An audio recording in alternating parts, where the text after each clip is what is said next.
What happens when you become the wife of the husband of South Africa? Portia Baloyi comes through to tell us all about it. What really happened? What actually broke the marriage? When did she really fall in love with him? Was it the Porsche that sealed the Portia? Coming up, stay tuned.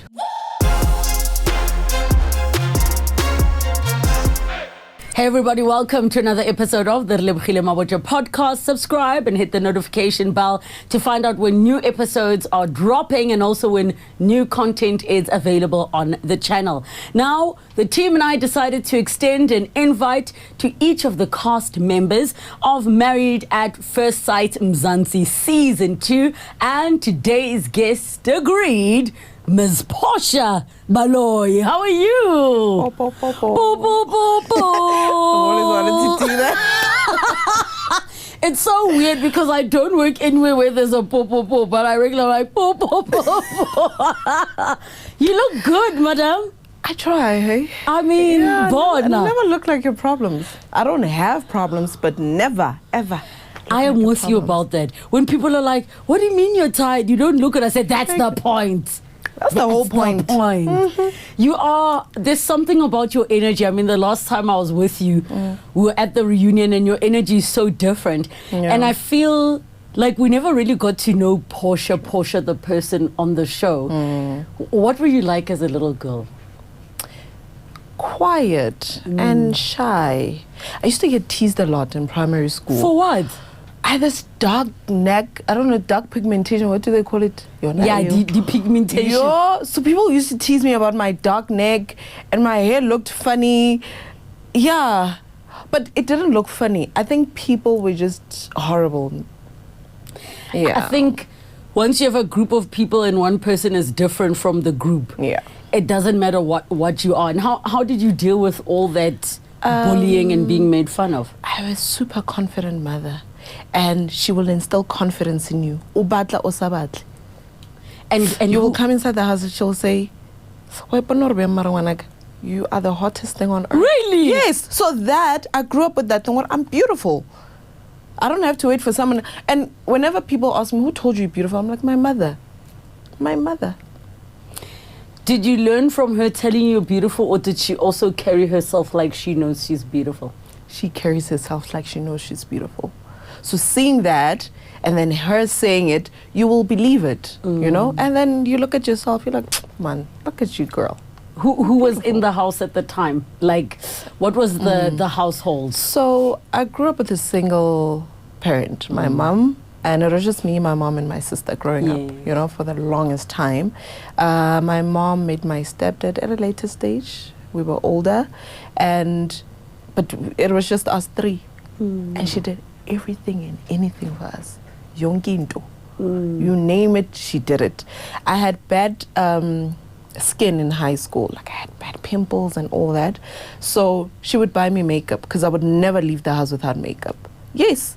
At school? In high school, I used to wear makeup. I used to wear extensions. But no one would see because they thought my hair was long. Because I would put it in a bun and it would look proper. And I've always been a perfectionist. So I would wear makeup and my hair was always on point. So people would never see, oh, okay, your skin is like this, or your hair is... No, they could never see any of that. She made sure. And when you look at how the three of you grew up, I mean, was there ever this feeling of like, something, because you get people who come from single parent homes, whether it's mom or dad, who always still felt that thing of, I see other people, I get chagile, I see the so-called perfect family, or did you always feel full?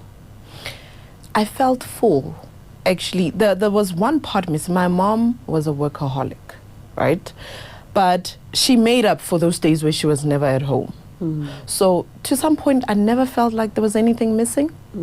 Yeah, because the first time I was on an aircraft was because of my mom, and I was in primary. She said, you know what, let me take you guys to Durban. I'm like, oh, okay. Next week, I'm taking you guys. So she made up for the days she was at work, you know, so we never felt that thing. So, yeah. And what did mommy do for work that she was so busy? SAPS, she was a police officer. How? Yeah, gun, gangster. That's what it means, a Terminator. I'm sorry, that's so good. And I'm pretty sure you have it saved in your phone as that. No, she's mother in my phone. So, Mama was out there chasing bad guys. What did she say at home about what she actually did? Like, did you, because it's one thing to say she worked at SAPS, but did you actually understand what her work was? She would explain to us, this is what I do, this is how I do it. There were funny stories and there were sad moments, you know, where she'd come home, she'd be so defeated, you know, okay, today this happened, and you could see it in her eyes, yo, it was the worst day ever. Would cook for her, you know, massage her. She loves massages. Massage her feet, and then she would go to bed. Did you grow up knowing clearly where Papa is? Yeah, yeah. My mom and dad were married, hence Baloyi. That's my biological father's surname. They were married. They got divorced when we were very young. We saw everything. Well, I saw everything. My sister was too young to see anything that was going on. So I saw everything that was happening in the house, you know. At the time, I couldn't really say anything to my dad, but I saw everything, you know. And when she left, as a young child, I understood. Funny thing, I understood, you know, because I could see she wasn't happy, you know. So after she left, my mom became the happiest human being ever, you know, so, yeah. And what happened to relationship with Papa after Mama left? He decided to, you know what, juices. Wow. He paid maintenance every month. We saw him once in a blue moon. Yeah, and then we tried to rebuild relationship when I was in high school, but I don't know if he's stubborn or I'm stubborn, but one of us is. And then, like, every time we try and reconnect and rebuild, but somewhere along the line, we try again, you know, so, yeah. And I also don't blame the part of, like you say, you don't know if it's stubborn there or stubborn here, because sometimes those things are enmeshed with issues that have nothing to do with you, but also you're grown enough, whatever you saw as a child, to have a very clear opinion of it. And I mean, I have friends whose fathers are alive, but they're not fully present in their lives. And sometimes they're like, I think it was for my own good, because my life would have maybe been tumultuous if this person was fully present. What did you tell yourself when you were growing up about the concept of Papa? Growing up with my mom showed me, you don't actually need both parents. That's the concept I grew up with. And then I started being in relationships. And I was like, how do men think? Because now I'm thinking like my super hyper independent mother, right? How do men think? That's when I started trying to build a relationship with my father. Not because I wanted anything from him, I just wanted to know mentality through my dad, because he won't lie to me, right? I like asking friends and whatever. Let me ask my dad.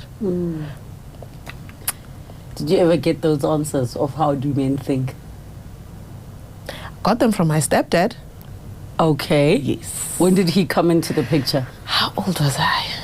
I had already started working. So when I came into the picture, I was very shy, but you could see that father figure, you know, your daddy, man.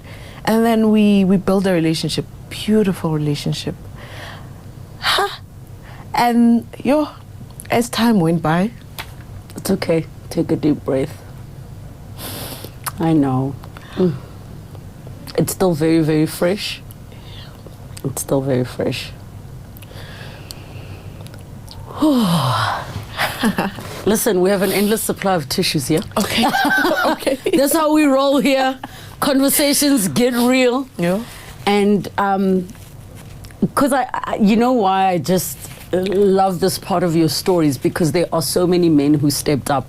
I'm actually surprised he came into the picture when you're working, because you have parents who will think, okay, the children are adults, it's fine, they're out the house. They don't even need to think about investing in you. So the fact that he came in and still was like, I'm going to show up for this woman. He wasn't like, Yeah. I don't need her permission. You know? But that guy, I'm staring for days. He came in and he would advise us because he knows how stubborn I am, right? Yes. He would say, no stubborn, man. No stubborn, man. He used to say, if someone comes and says, he'll say, dude, keep your money. I'm still grooming this one. Already? Yeah, already. Ke samo groomer emanyana, ke amizi, ke ngwanaka, you know? Oh my gosh. And from that, I told myself, how? Any guy would have said, I had to you know? Let her go live her life. But he was like, when no one going, actually, I want you guys here.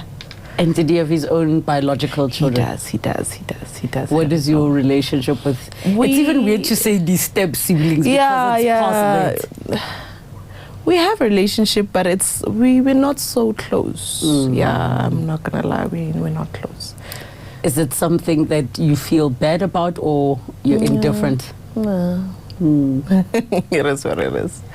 So now stepdad's in the picture, and you guys start to build a relationship. How did that start to change how you see and view men? How this man came into my mom's life. So my mom, being super independent, and then this man came in, and then I started to see my mom softening up, becoming this girly girl. Mama, no, they did like it. Terminators. No, they did like okay, mother. So there is this side of you. So that also made me calm down a bit to say, oh, okay, so I can let a man in, you know? Okay. And then I started doing that. But I still have walls. What do you think the walls are? Because it's very easy to go with the narrative. Oh, well, it's like men who say, I can't date a woman who has daddy issues. But it's it's not just that. It's your experience of men as a collective. Yeah. And then, of course, the relationships that start to inform. Would you say there was a common thread that you found yourself drawn to in men before I take a guess that they were emotionally unavailable? That's a very good guess. Yeah, as you grow older and you date, and you ask yourself, am I attracting the same person in a different body? Is it because there's something in me that attracts this man? Or what's going on, Am I looking for a father in this man? Am I looking for a partner? Am I looking for a friend? What is it that I'm looking for? You start with this one relationship, you tell yourself, okay, anger issues, okay, I'm moving on. You go to this one, cheating. You go to, so there's different things, but they all end the same. So you ask yourself, okay, what is going on? Have you found the answer? No. So, can I tell you what I sense? Okay. I sense, guys, I'm not a therapist, I'm not anything. But Kachin. So, I sense that, and I can relate, not in the same kind of way, but in a similar way. Yeah. That if you grow up in a home where your father is choosing to not physically, emotionally, psychologically be there, there is a voice somewhere in the back that feels like, maybe if I am more something, or maybe if I'm enough, I will be. So I would imagine you're drawn to emotionally unavailable men because you need to solve this riddle that said, I need to prove I'm enough. So if when you're not into me, or if you're not emotionally available, I'm going to show you I'm enough, because then you've solved the mystery that actually I, as Portia, I am enough. And whatever this thing is that keeps you emotionally unavailable, ke tlo e solve because I'm enough and ke tlo go bontsha. And maybe in that it's overcompensating in whatever way for a person to see you and love you in the way that you believe that you deserve. And again, I could be completely off. But I know that in some of the situations, if you were in a home with an emotionally unavailable parent that becomes your comfort, that's what you know, because that's what you expect. And then you have to keep going to that same lesson until you solve whatever's going internally, and then you will switch whatever the formula was that you were working with. Does that resonate in any way? I'm trying to see. Not really. Yes, but not really. My father, well, when it comes to emotions, it's very emotional, but manipulates you. Emotionally manipulate. Wait, when we say father, let's different. Daddy is your stepdad. Yeah. Okay, then we're aligned. Is the one that created this. Yes, okay. So my father will manipulate you, right? And that taught me, no, manipulation doesn't work. Yeah, it doesn't work. Yeah, where are we? What are we doing? Don't come at me and say, yeah, leave it on phone. So why aren't you doing it? Teach me that. Teach me to call you. You don't even have to call me and say, yeah, I called you Wednesday, you didn't even get. No, teach me what I called you on Wednesday. I think you were busy. I'm calling you again to check up on you. That on it's influential. I'm gonna say when I'm sitting, man, let me call my father. You are teaching me, right, how to treat you, how you want to be treated, and vice versa. But now, when you come at me like that, I'm phoning, I'll check it, and no, we're not going anywhere with that. So whenever I meet a guy that does that, I withdraw. Yeah. So what drew you to your first husband? I wonder. After all of that, I wonder. I mean, ma'am, what type of a person, as in when things were good, what were you drawn to about him? And this is before the hindsight. Okay. He was a protector. Yeah. You know, I hope I don't say his name while I'm talking about him. I met this guy, older than me, 12 years older than me. And you know when a person does everything and anything right, you look at this man, you're like, you know, how, baby man moyena, you know? And I'm thinking, oh, okay, not bad, you know, not bad. But at the time when I met him, I wasn't ready to be a wife. I wasn't ready to be a mother. And just like that, I was an instant mother, instant wife. And then for me, it was a shock. So he had children already? Yeah, okay. A son. So, instant, man. Instant, you can't go out. Instant, you can't wear that. So everything just changed. And I was like, but I'm only 21. You're a baby. I was a baby. So I was like, this is too much for me. I still want to go out. I still want to groove. So that wife that he wanted then, it's this person now. Then I wasn't that person. But I have to ask you something, because you said something interesting. Now, you said I wasn't ready to be a wife. Is what he expected of you the version of wife that you would want to be, where a man is telling you what not to wear and what not to do? No. But at the time, saying no to him sounded like disrespect. Don't wear that. I can't say no. I'm like, okay. You can't go out. Okay. It was just okay. But deep down, I'm thinking, I'm suffocating here. I can't. So what was the final straw for you that you said, more? Final straw. I don't like talking about this guy. I'll say one thing. When you drive out and say you are going to Pretoria, but maybe you divert somewhere and then come back home, and then I calculated a kilo on some Pretoria's 90 Ks. when you drove 125 Ks, also a guy. It sounds exhausting listening to it. He bugged my phone. Yeah. Tapped your phone. Proper. From the number, they can go to Relebogile Mabotja.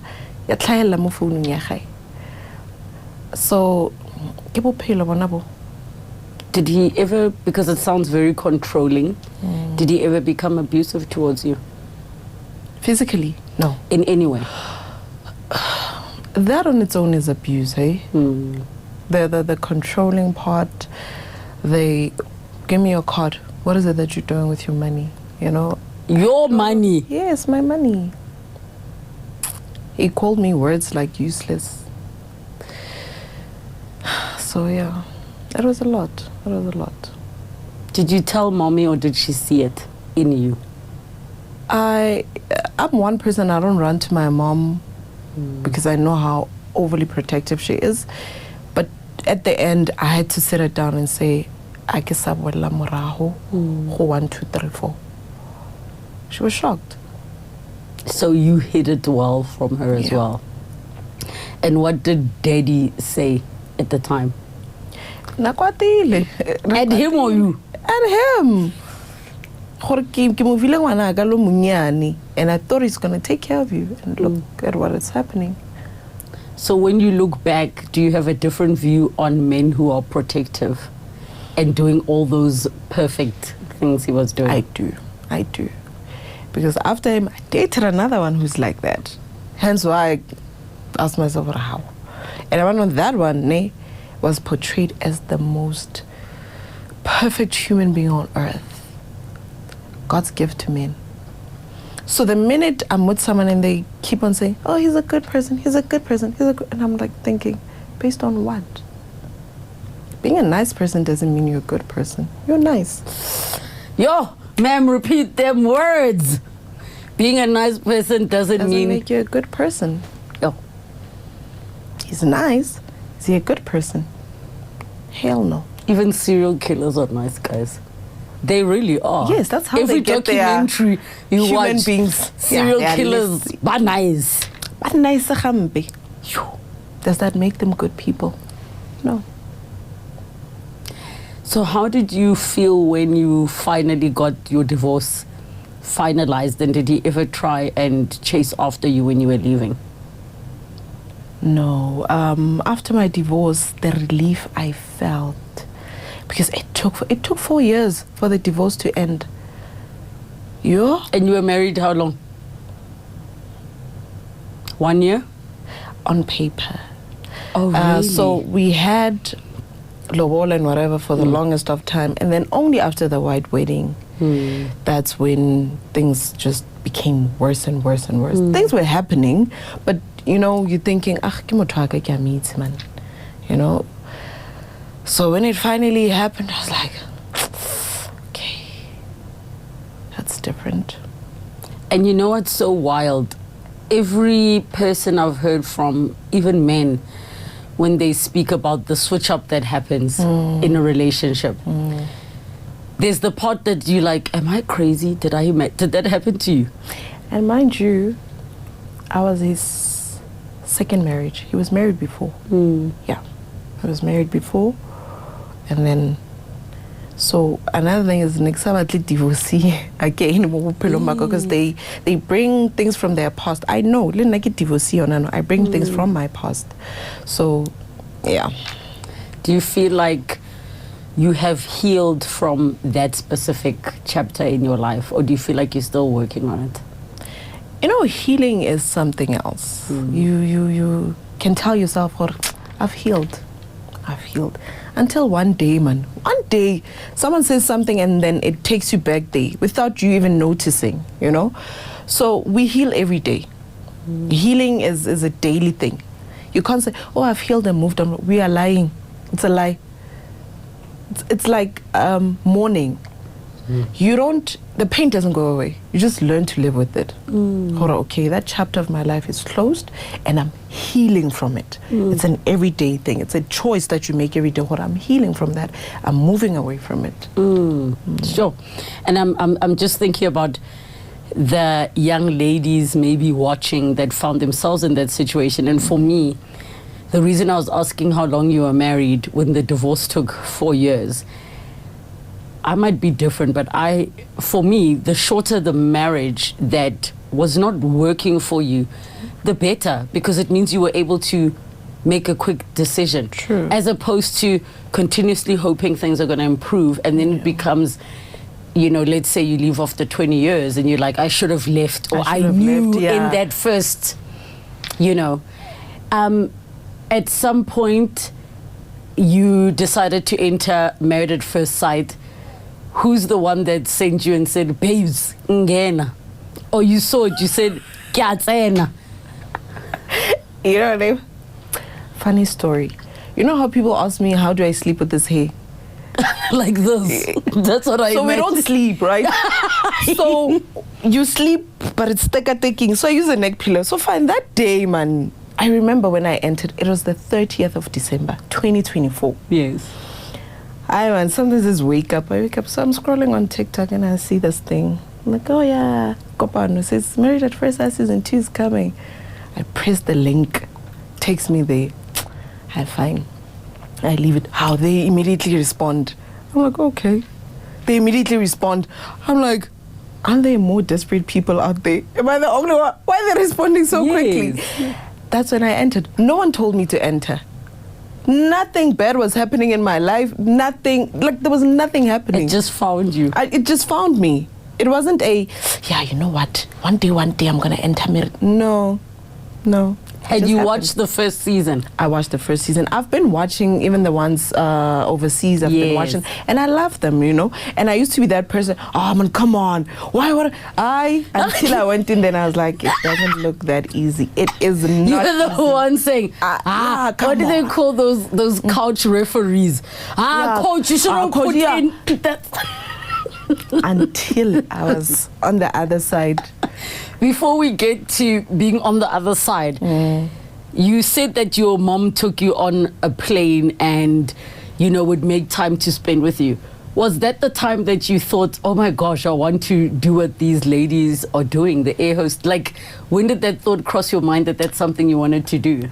So, guys, school is not for everyone. What do you mean? I'm just putting it out there. So I was going to school. We know where this is going. When the mom says school is not for everyone.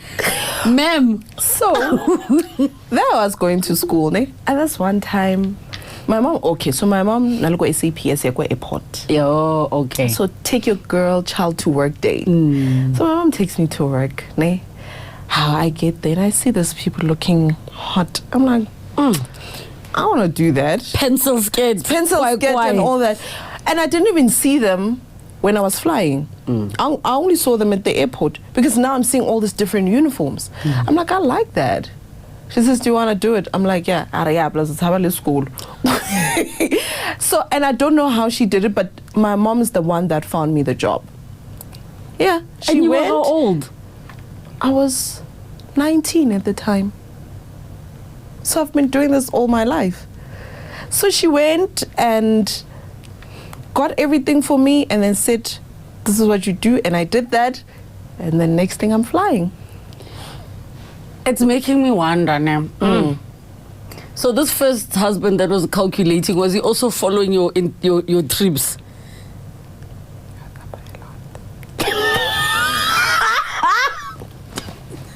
Ma'am, never tracker. Which is the first international country you went to? Okay, I'm trying to remember. I think it was London. Or New York. One of the two. Yeah, I think it was London or New York. But I was happy. No, I remember. It was Dubai. Australia. No, it was Australia. That's such a long flight. No, actually, no. New York and Washington is long. Australia is not that short, 12 hours at most. Okay. 11 hours, yeah. Okay. That was my first, because I remember I boxed my money. Hey, did I not finish this money? It was gone. Within 2 minutes, it was gone. Of being there. And I didn't even regret it. I loved it. And you having been being, and I know you recently got a promotion as well. Congratulations. Oh, thank but a you. good team later. Good team. Watch what? Have you always, like, are you still in love with the job? I still love what I do, hey? There was a 3-year gap in between where I wasn't flying. And Wait, was this 3-year gap when you were 21 being married to? No. Okay, it was during COVID. Oh, okay, that makes sense, yes. So, my divorce was hectic. So, divorce and that gap that happened both at the same time. So I felt like I was getting divorced twice. Yes. So the word divorce is a trigger for me. So it was hectic. So I went back, and I'm the happiest human being ever. I love it. What is your favorite part about it? Because whenever I'm on flights, I'm like, firstly, your guys' feet must be aching, number one. Number two, the space is so small. Are you guys not sick of us pressing those damn buttons? You just walked past us and now I need ice. Like, and chicken or beef. And then when the beef is run out, you have to explain to every seat. Yeah. And then do you wake the people up when they're sleeping? So there's different classes, right? In economy class, we wake you up, guys. You have to eat. This is for your own good. You have to eat. In business class, we ask you, would you like to be woken up? I mean, it's business class, or premium class. We ask you. And then explaining the beef part, guys, I don't understand why people don't understand that. We up there in the air. It's finished. There's nothing I can do. The young spa, lireking beef, le pege. Nakomang, guys. Like, how you go fit Mauritius? Mauritius. So I'm beefing. Mauritius. How many countries have you ticked boxes of now, or have you lost track? I've lost track. I think you need to actually do those maps where you show all the countries that you've been. I think so. I'll do that. I'm guessing you've done about 45 countries. Could be. I'm guessing. Could be. You've touched every continent? No. 6 of them? 5 of them? More than 5. More than 5. Yeah. Okay. Yep. Okay. Yep. So now you find yourself entering this competition. When did you... and it's not really a competition, reality show. Yeah. When did you tell the family that you've entered, or you didn't tell anybody? When me to terminate, I had to tell her. I had to tell her to say, Mama, what is that? I entered a show called Narrated First said, oh, okay. Because she couldn't understand what I was talking about.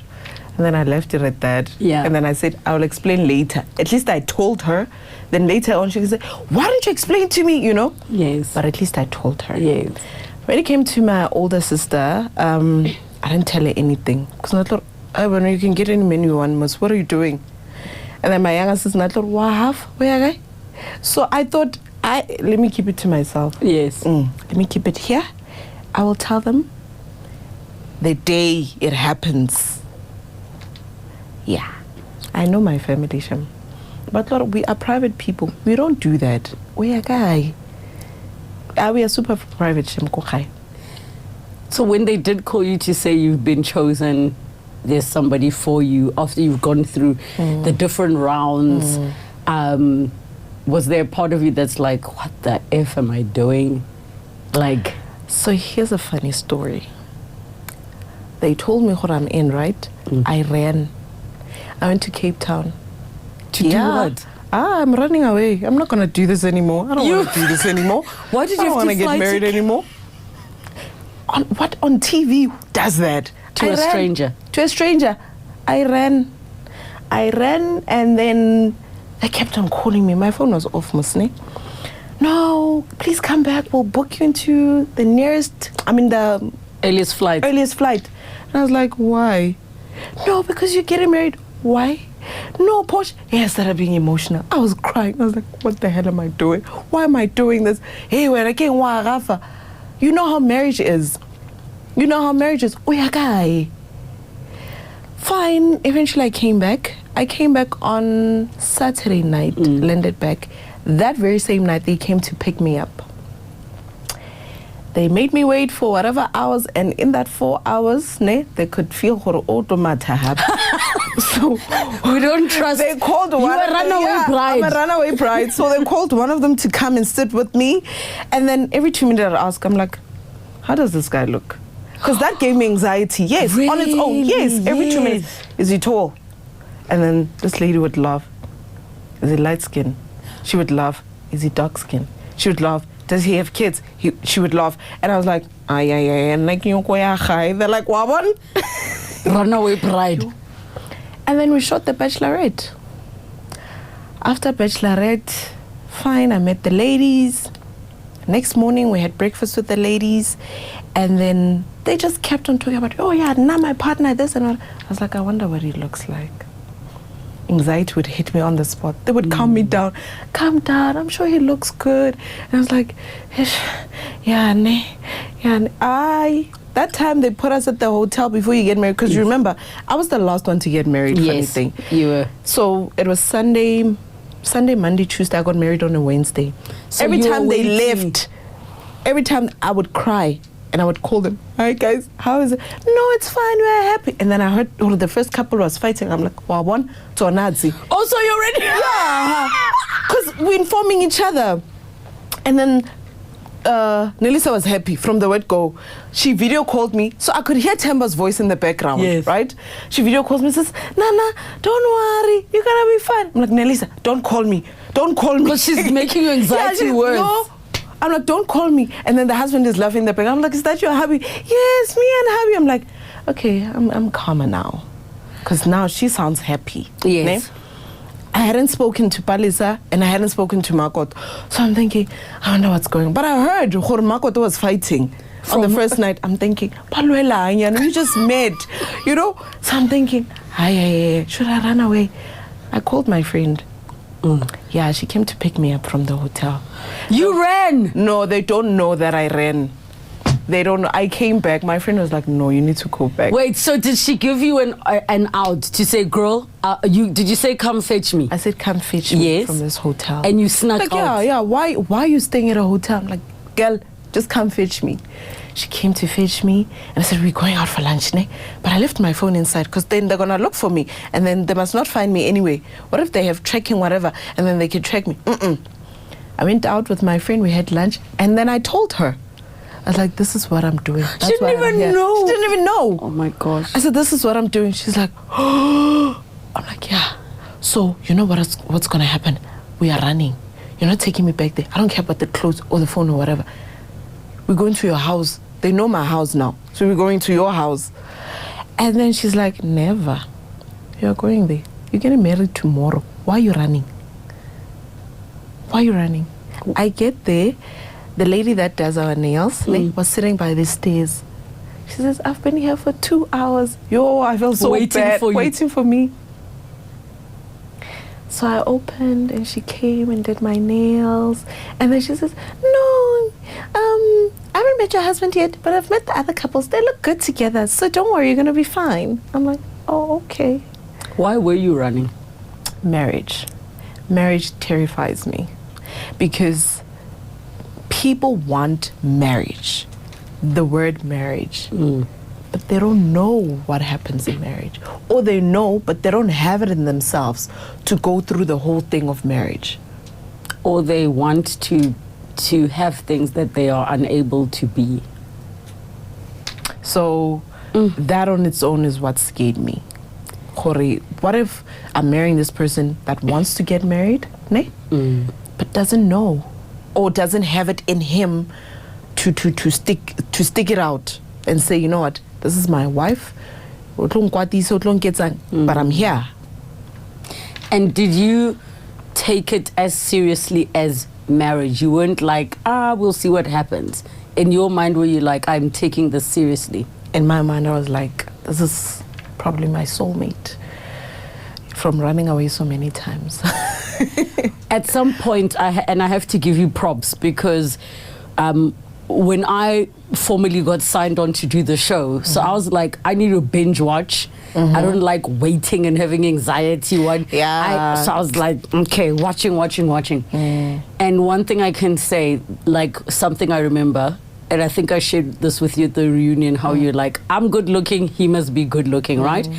Then I remembered you walked down the aisle, and at some point you were like, he's not the tall, dark and handsome. However, when that man leant in for a kiss, you did not turn your head away. No, I didn't. You did not let him kiss you. And I thought, oh, shame, good spot, baby.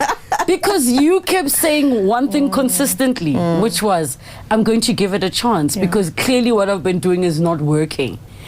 You kept saying, I'm going to give it a chance. And I've been dating the same person in a different body. So maybe only Mudim. That is how I took it. That's why I stayed. Not because of anything. But because I've been doing this whole dating thing wrong. Even marriage, I did it wrong. You know? Not that I did it wrong, but so let me try it this way. Let me see what this person is about. I mean, I told strangers to match me with someone. Let me give them that room, you know? Okay, arboni. So obviously we got to see a lot of it play out on screen. But I think one of the biggest things that everybody wants to know is, what was the turning point? And I know at one point you said there was a time you guys had gone somewhere and you were, I don't know if he was walking around the car after he opened the door for you, and then you're like, I'm falling in. No, Portia, back up. Pause.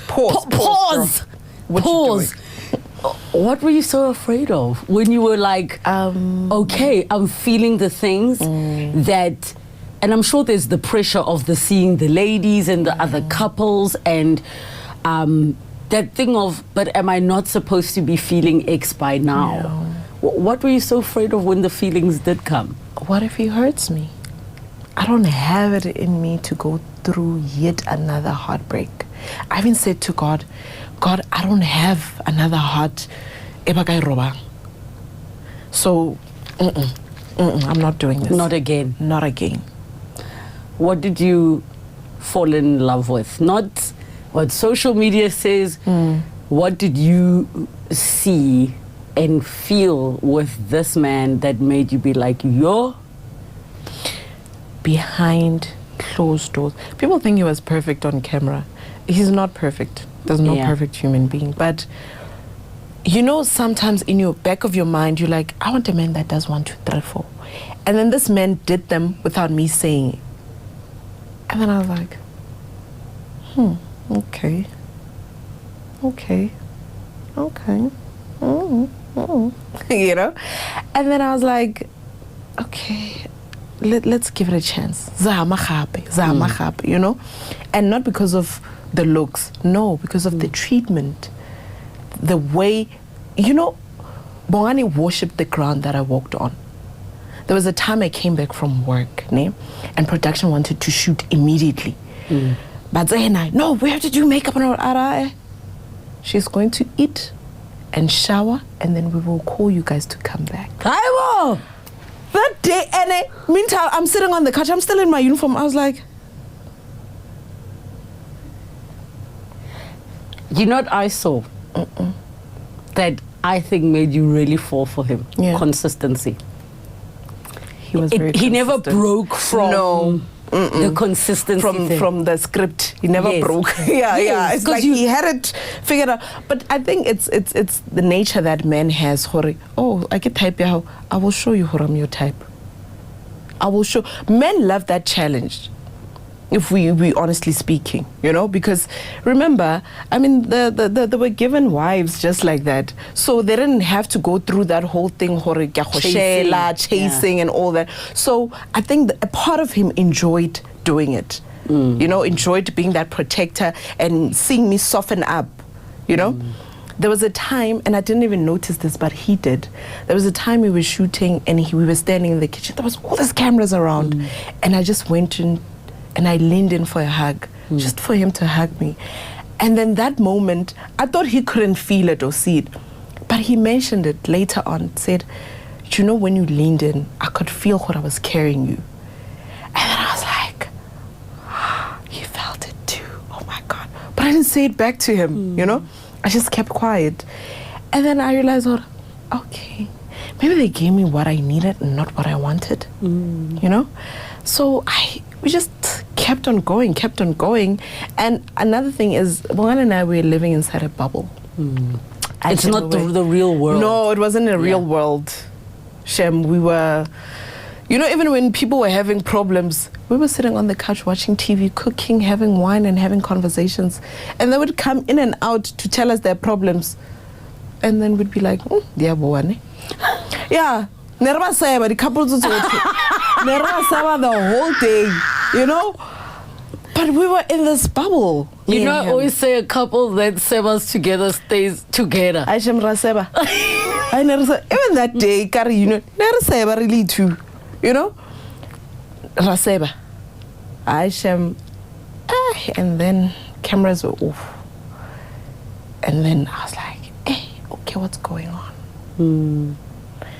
And with social media, they think marriage ended because of the things I said about him. Our marriage ended way before the show aired. Really? Yeah. Way before the show aired.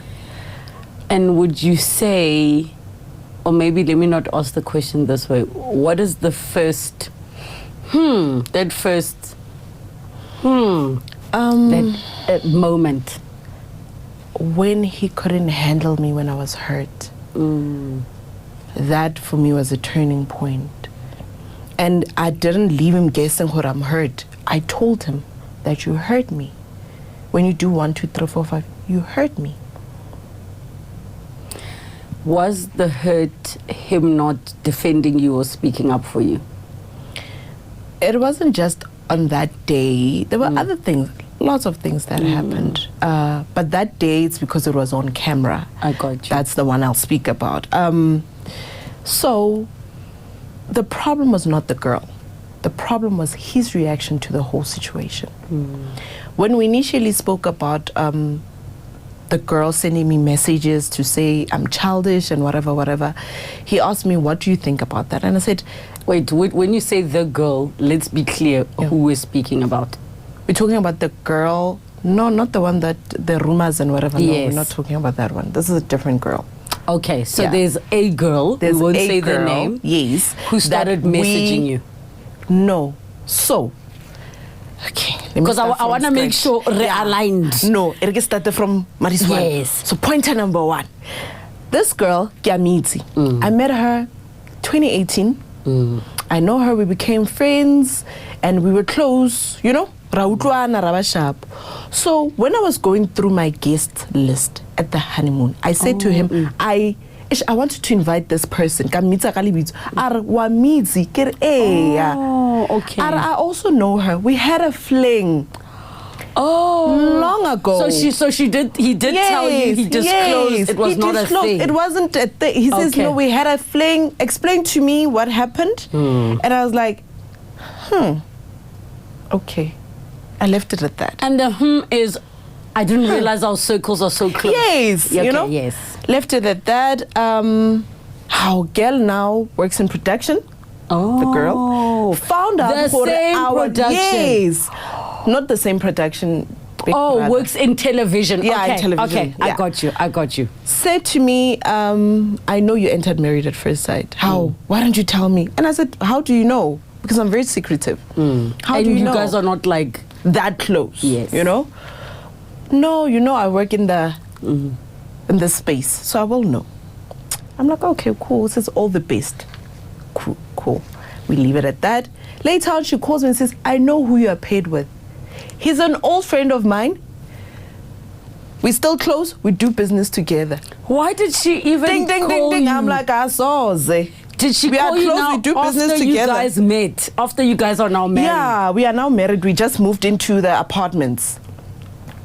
Our girl is now calling me at 2 a.m. Wait, and for context, for those watching, in TV land, it is not yet on screen. Yes. So the things she's saying of I know means it is conversations happening between people behind the scenes. Behind the scenes. Okay, so it's not like Moniko TV. Hey. Yes. Yeah, okay. So fine.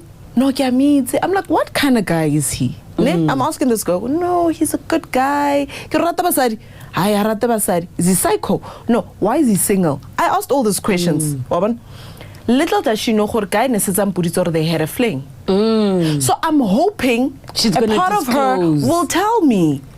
Because we are friends, I get an alien. I'm hoping she'll tell me how I get quiet. Now she's busy calling me. I'm like, we're getting too comfortable here. Calling you to say what at 2 in the morning? She made a mistake. She was trying to call another Porsche. I'm like, we hardly even talk. You hardly call me. There's no way you're going to make a mistake and call me. Yeah, TV says so you change it, eh? Oh my God. I'm like, I'm so dead. You're not even on air yet and TV. TV says so you change it. I'm like, what are you talking about? Only you know that I'm on TV. People don't know what I'm doing. I go to work, I come back. Normally. Yes. So what are you talking about? Whatever. Fine. Keyboard say husband, we're in a marriage. You can't be friends with people that you had a fling with. So with somebody who's seen you naked, in essence. Thank you. I don't know how many times I've said that. This person has seen a part of me. But when is a part of me? This person has seen a part of me naked. Whoa. Fine. Eventually, after God knows how long, I'm Moze. If it's my wife says we can't be friends, say it. I don't care. With your chest. Yeah. I'm Moze. I can send the lady voice note too. Bona, I still have the text even now. Saying what? I'm childish. I didn't know how much you hated me. Hate you? Dude, this ain't about you. But she blocked me immediately. She blocked me on social media and on WhatsApp. So I never even responded. So I took a screenshot and sent it to Bongani. Bongani says to me, how? And then when I'll show me how. Gary, no, it's not even about her. She's making it about her, but it's not. It's about my marriage. Done.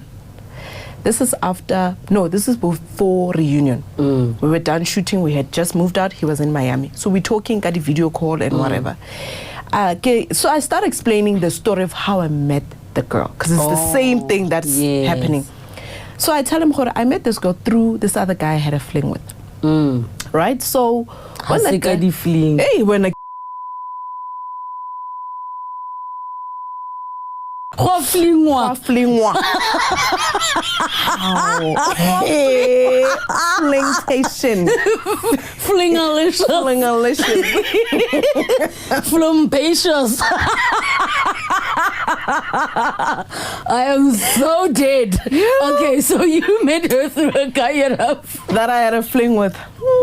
Okay, let me get back in my professional. Sorry, then. So Excuse. Ooh, yo. Okay, so you tell him, I met her through a guy I had a fling with. Yes. But in this case, the guy got into a serious relationship and told me, we can't be friends anymore. Which makes sense. So in this story, who am I? I'm this girl, right? Yes. That is fighting with me. Did Bongani not call me a hypocrite? Why are you a hypocrite? I don't know. Ari, why are you calling me a hypocrite? Ari, because before that guy called you and told you that the friendship must be cancelled, you were enjoying it. It's a guy. So you're telling me you're enjoying friendship how legal? What are you saying? Like, how? I'm confused. No enjoyment. Also, please confirm for us. Please confirm for us. She said they're business partners and friends. Yeah. What did he say they are? What did he say their relationship is? I'll tell you. You'll hear this. Oh my gosh. Fine. How? So I'm like, avoid arguing Portia on the phone.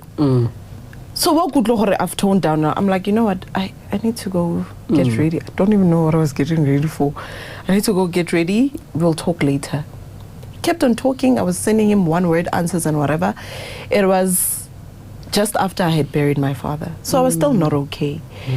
So went on holiday immediately after. the shoot and whatever, I took leave and I went on holiday. Only one or together? No, Kiliwan. Oh, I couldn't go with him to Miami because I had to bury my father. Oh, also, you guys would not have been allowed to be seen in public together anyways, no? We were. You were allowed? Yeah, okay. we were allowed. Fine. He comes back. Ne? When he comes back, to my thinking we're going to talk about this thing. I get pila. He comes back and says, yeah, Rodum Padi Chom. Last Chom Yakamuto. I'm like, Inge? Chom Yaka. Bongani, whoa. We take it Chom Yaka. Chom Yaka doesn't even mean anything to me. Okay, fine. But they phone each other. Okay. I'm sponsored text between ye and Alekele Hori. This is what he said, this is what she said, and whatever. What last one a voice note? At some phone. Kera, Tisa. Bapala voice note. Bapala voice note. Eri. Yeah, walutla la lechanga nile. Libelo untlusitse mo Instagram. So I remember that part of Lechangani, but now with the fuller context, it makes sense. It was than worse. How why would you hide something like this? Did I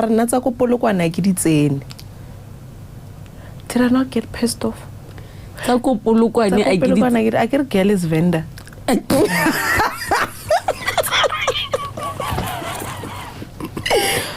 Also, that tribalism go next door. Yeah.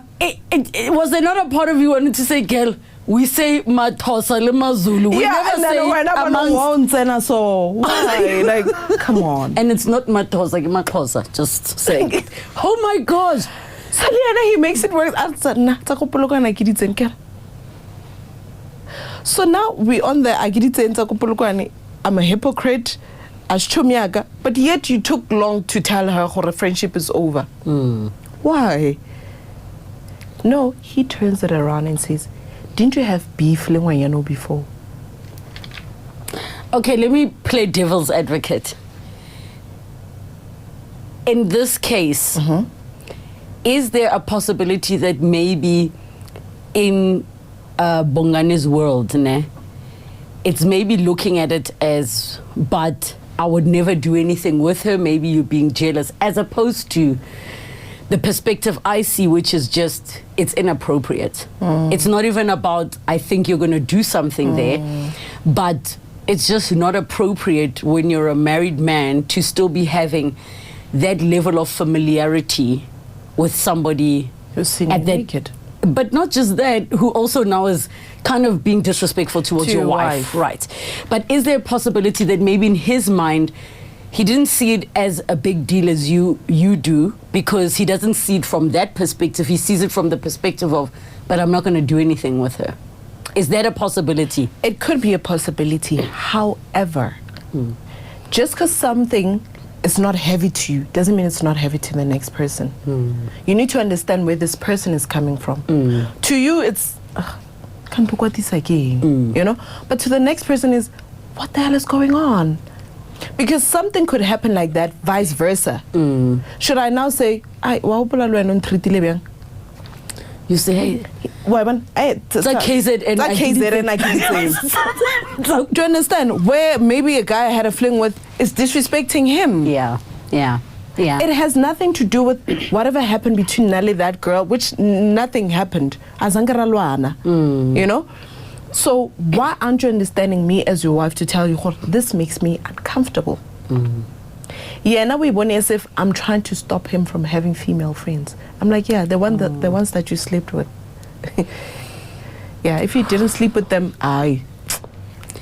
Did you ever confront Osiwa Movenda to say, Sesi, you didn't disclose that you slept with this person, and maybe to give you the benefit of the doubt, no one would necessarily want to be like, oh, I hear you marrying the guy I slept with, because that's also like, why you gotta tell me like that, right? But did you ever have that conversation with her? In one of her voice notes before she blocked me. Yeah. Ari, yeah, why didn't you ask me? Why didn't you ask me? Why should I ask you? Why should I ask you? Like, and she made me way before she made Bongani. So I've known her longer. So the loyalty should be here. It should be here. But didn't she say, get a business partner? Even though a business partner. Like right now, I have a friend of mine that's dating an ex of mine. And she disclosed. She said, I know 1, 2, 3, 4, 5. And then, are you okay with it? And I said, it's okay. Yeah, you know? It's never okay. It's never okay. Because breaking girl code. But in this regard, I didn't go and look for Bongani. Bongani was brought to me. So that's different. Yes, I get you. So now, for me, in a bigger picture of marriage, coming from somebody who isn't married at all, I would imagine that if there's a will to say this is small fish compared to the things that are waiting for us up ahead, like, should we have children? Where should we live? Like, there's other serious things. Did the conversation never happen between you to say, all right, let's agree to disagree on the how, but I'm sorry I made you feel like this, and you are hurt and I recognize that. I will create boundaries or whatever the case. Like, did it never reach that point where, did that conversation never happen? Never. It never took place. Instead, after reunion, we went home. He said, I'm sorry. And I said, I'm also sorry. Ari, hey, stubborn man. And I said, you're confusing my hurt for stubbornness. I'm still hurt. But I'm choosing to let it go. But just know what, I'm still hurt. And for me to say I'm recommitting again that day, had nothing to do, because people are saying we were forced. No, we were not forced. It came from dying to oneself. As a marriage, there's gonna be days where your husband pisses you off. Are you gonna divorce just because of what this is? No. So what happened? If you're saying all of this stuff happened before the reunion, you went on your solo location, and were you guys still in contact, or was you guys just not talking? No, we were talking. Were you having real conversations? We were just talking in general. Small talk. How was your day? Did you land safe? Yeah, let me see what you're wearing. Oh, you're going to the beach. Let me see. Like that. Like, we never, because he sent me a text to Jorge, let's talk face to face about this. Yes. Yeah, holding hands and whatever. That's what he said to me. And then I came down. And then we just continued talking. Because I wasn't okay. Remember, I had just buried my father as well. So he wanted to make sure that I was okay in that regard. Let's leave this part. Let's, do this whole thing. But when he came back, we started from Mariswan. And from that day, I remember calling Tabang, one of the experts, saying, she was asking me, how have things been? So this is before we shoot reunion? This is after reunion. Oh, after reunion. Yeah. So wait, before you get to that part, help me fill in the gap. When you guys were talking... No, before. It's before reunion? Yeah, okay. Way before. It was immediately after recommitment. Oh, yes. Okay. Tabang was checking up on me. How are you? How have you been? And I said, I've been okay. We've been okay. However, I've started to build this wall back up because of how he reacted to that thing. Has he said story? I don't know. Okay. Where is he? He's gone to one of his meetings. Today, cook. And have, and actually talk about it. And I said, okay. I cooked, set up the table, radula.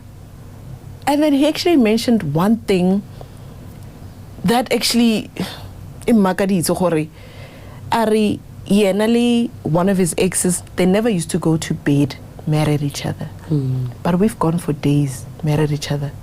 And I said, oh, okay.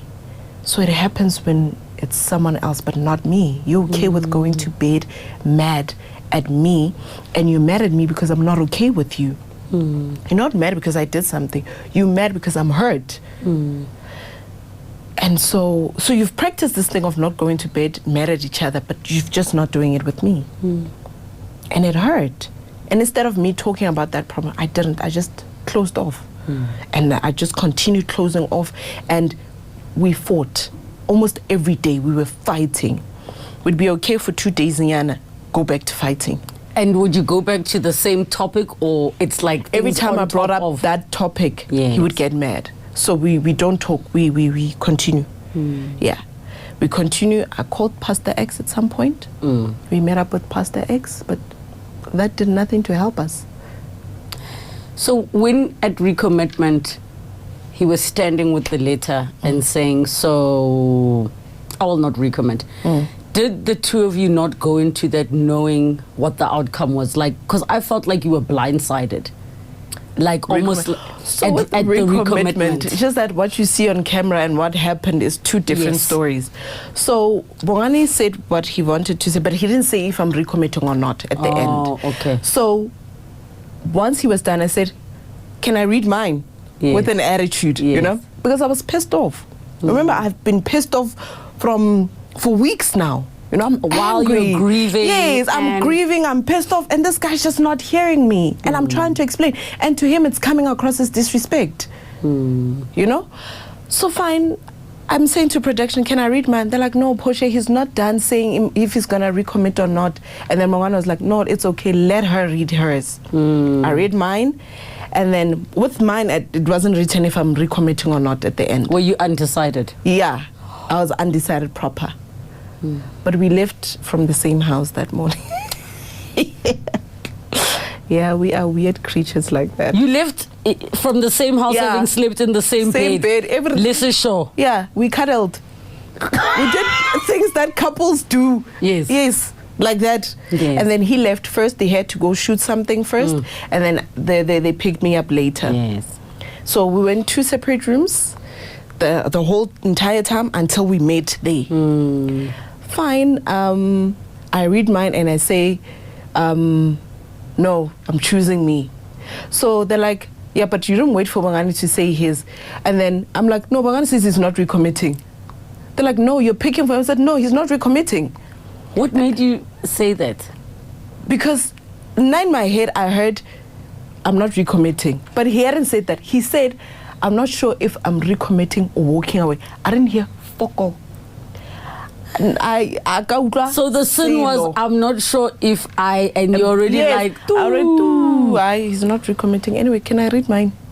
You know? So by the time you guys now sat inside, when the therapists were like, not therapists, experts, because they all have different titles, were like, Manje, did you guys feel pressure?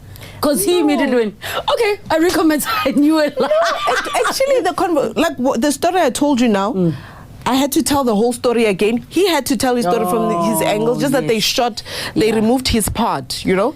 So, and time in TV, guys, is really short. It's really short for the number of hours you shoot, So, fine. We were okay. Even before we went in to speak with the expert, we were together in this other room, and then I had a coat on because it was cold, and then they were taking it off. He says, no, leave it on. It's cold outside. I said, no, it's okay. They can remove it. We are not fighting anymore. Weird. We are weird like that. You would think we are mad at each other, but you see us together and you're like, how? When they fighting like 2 seconds ago? Yes. We went in, we sat together. Now I need to pee. I'm like, I need to pee. He says, tell them. I'm like, okay, guys, I need to pee. I go and I come back. That's when we started talking. I see. So I see. they're like, oh, you're still wearing your wedding rings. We're like, oh yeah, we are actually, you know. But from the time we left there, we were okay. We were cuddling. You should have seen us in the car, you know, husband and wifing and whatever. We went home and I was leaving the next day for Cape Town. So we never even spoke about it per se. I left in the morning, we were okay. But we were not okay. I get you. Yeah. So fast forward, I mean, I said it so many times, and you guys wouldn't have seen how many times that I'm like, Luna Lily too. Like, I said it so many times because of the body language and still being able to see the love there. And I'm the first person to admit, just because two people love each other doesn't mean they have to be together. That is true. But it felt like you still had a shot in you. Not you, both of you. So where are you today? With him? No, we're just in good terms. We talk. Before I came here, I was talking to him. So you are friends? There's too much of a history to just be friends. Too much chemistry to just be strangers. So are you going to be the one sending voice notes now to some new lady? No, never. Soze. Yo, my pride would never allow me. Never. We still care about each other. That much I can say, like with my chest, you know. But as far as being together, there's a whole lot of things that we need to work on. Myself and himself, and we can work on them and still not be together because we learn from each other a lot. I learned a lot from him, he learned a lot from me, you know. But there's no bad blood. There's no bad blood, Shem. I read somewhere that at his book launch, you know, he was giving you props for supporting him. I did. Through that journey. How many chapters did you write in his book? 0 chapters. But the cover, the girl was involved proper. I'm not a writer, guys. I'm not good with words even, you know. But there was a part he was talking, and guys, you know, Bongani and I have been over for a long time, but you won't believe it. There was a time he was telling me about an ending, and I kept on giving him things. I was in Brazil, I remember. I said, write this, write that. And I said, did you write it? He says, yeah, I did incorporate it somehow. Yes. I said, good, now I want my money. Does she choose the love or the money? So if he said, okay, I'm ready for a fresh start, which involves acknowledging all things from both sides, would you be open to it? Or do you feel like too much has happened and you're not in that space to even consider that? I feel that is not a fair question to ask in front of cameras.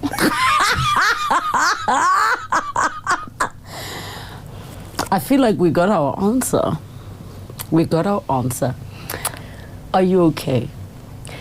You know, he asked me that today, and I said, for the first time in like the longest of time, I am good.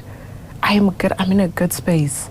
You know, it was something else, you know, especially around August. I felt it. And not because of social media, because I wasn't on social media. I felt it because of seeing him. There was a part we were watching, I think episode 3 or something. Together? Yeah. And then we were still apart. Please don't get any ideas. Like the numbers or the timelines are not...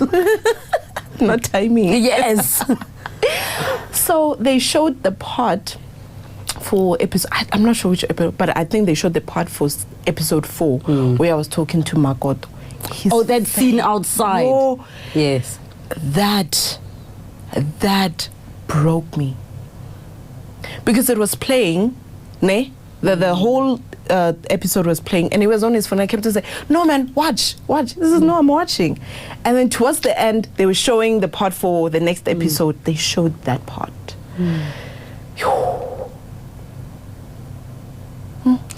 And I think, and maybe help us understand, because I think there's a perception that maybe you didn't disclose to him your internal journey and how you expressed it.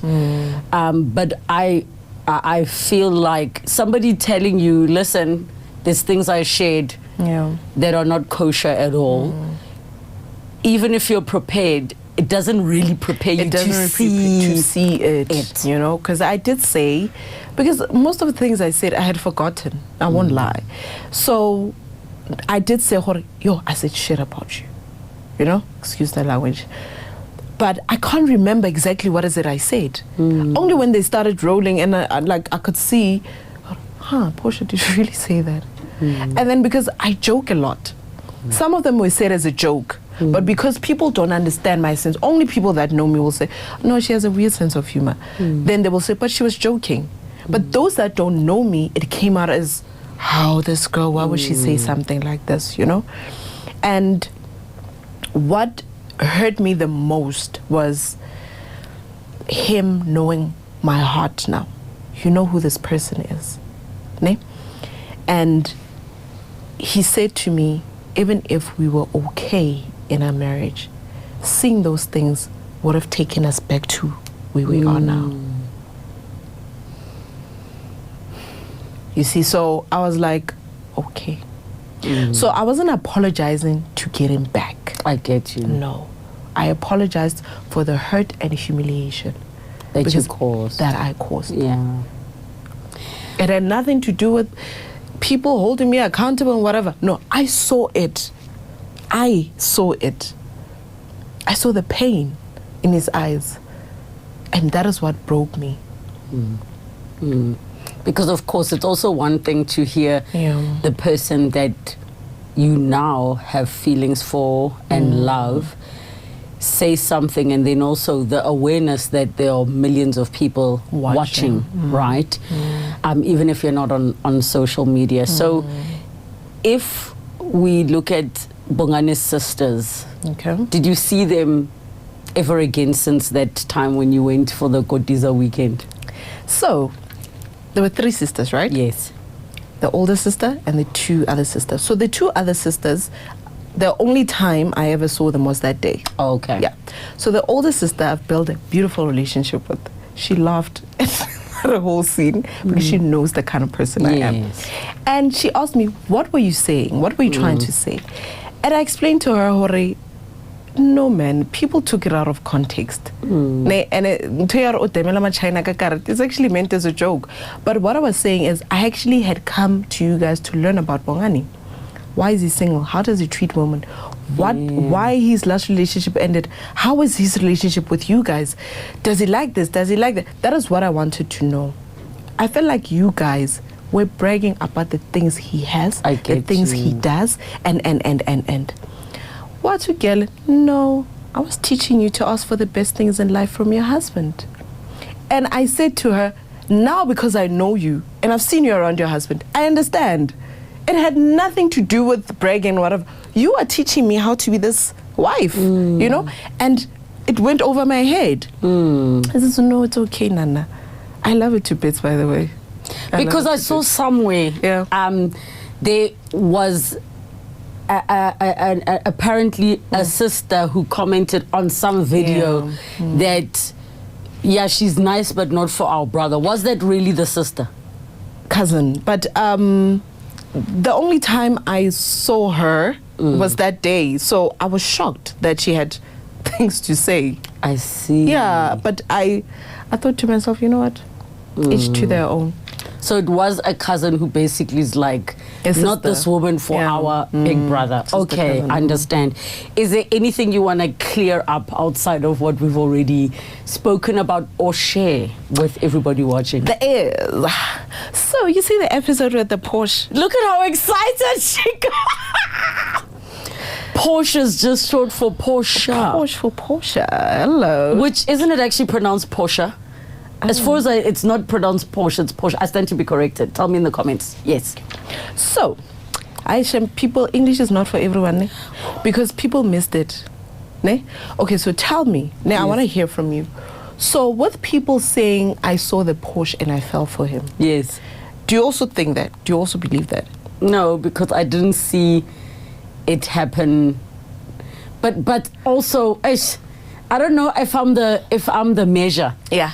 I also recognize that because I also see in my own videos and episodes, people be like, Relebogile is jealous of this person or whatever. It's like they don't know the sense of you. They don't know me, so I don't take it personal. Okay, so let's not put you in So I'll say, personally, I did not think at all you were like, oh, this is so exciting. Because in my mind, you're this well-traveled person. You're exposed to experiences.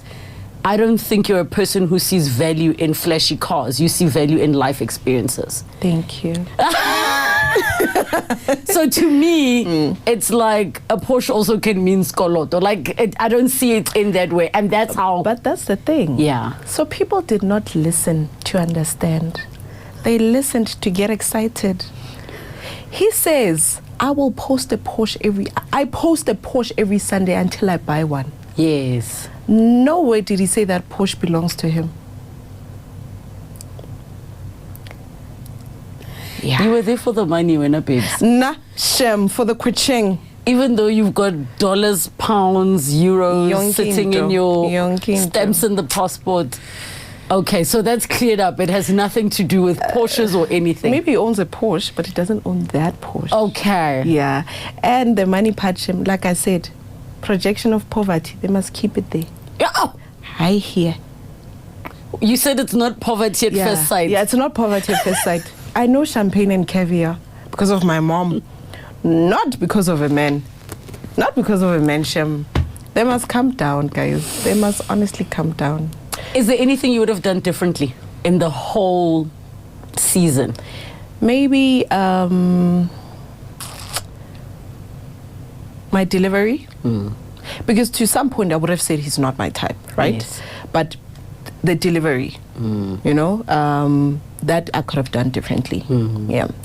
And what's your relationship like with the girl group, Destiny's Child?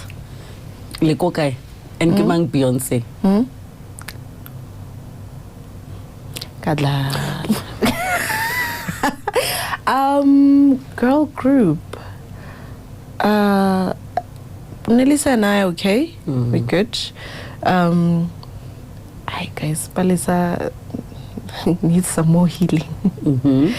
Because I can't understand why she came onto me all the time. And the funny thing is, she says, it wasn't my place, ladies, to say this. And they say something that is not her part to understand. So, and before that, we were in the bathroom, me and her. We were talking as ladies, we were okay. How jiggy, she sits there and then says something. So she seems like the kind of person that would hug you and stab you in the back. Makoto, I like her because she's upfront. You know with her it's coming. Yeah, she doesn't pretend. So I like her for that, you know. I'd rather be friends with Makoto than Palis. That is where I am. But do I hate them? No. Are you in touch with any of the other gents? Yeah, actually it's Hepo, but because I apologized for body shaming him, but that was way before the show aired. Yes. I called him and I explained the whole scene and I said, I'm sorry. The other gents, Temba, I take him as a brother, and I only talk to Temba via Nelisa. I respect people's marriages. And the voice note. Yeah. But how recordana, guys?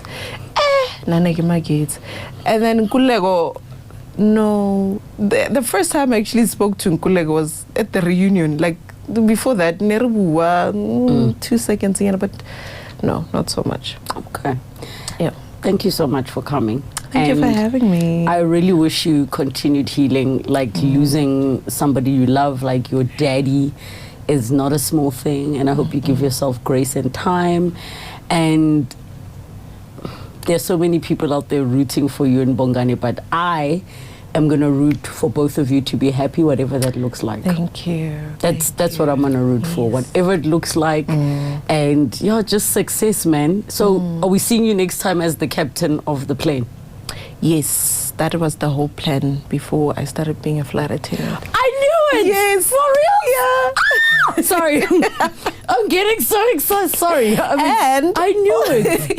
And also, I'll be relaunching my skincare products. So I'll be sending you a very beautiful invitation. You know, so yeah. Please tell us when you're... Sorry, I get so excited whenever...